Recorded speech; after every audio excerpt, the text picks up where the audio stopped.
Jones Bridge. Jones Bridge is also known as the William Atkinson Jones Memorial Bridge. It was named after the U.S. legislator who previously exercised jurisdiction over the Philippines and the principal author of Jones Law that gave the country a legislative autonomy from the United States.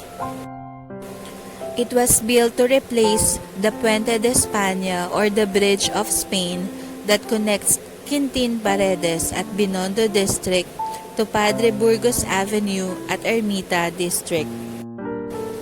Jones Bridge was designed by Juan M. Arellano using neoclassical architecture in 1919, and the construction was finished in 1920 and was inaugurated in 1921.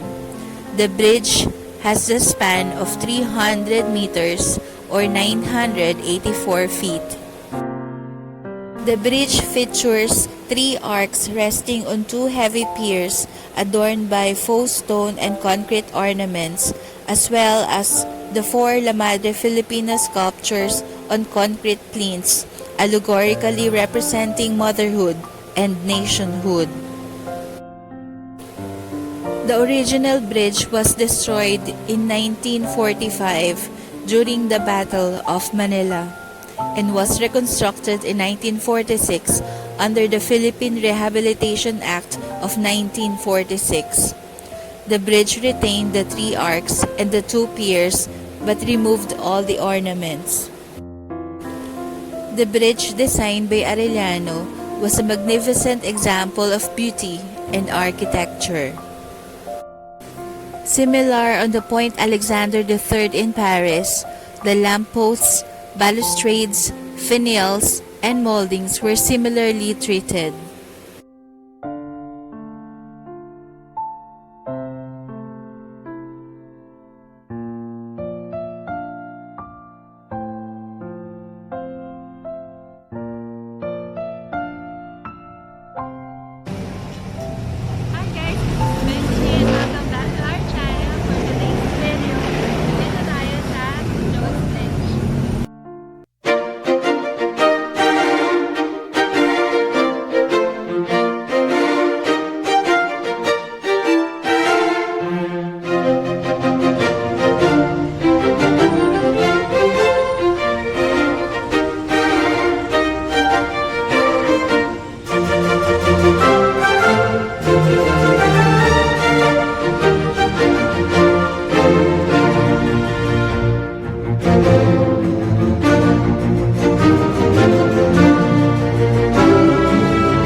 Jones Bridge.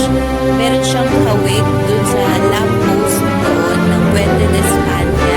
Pero tatlo lang yung ilaw nun. Ito naman is 5. At saka mas may design yung body nitong rating lamppost. Dahil inilagay dito yung Seal of Manila.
First time mo dito?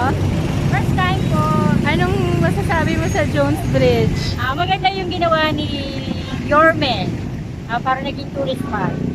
Tourist. Babalik ka ba dito? Palagi. Palagi Yes. Sino isasama mo? With my loved ones. Sino yun? Sino yun?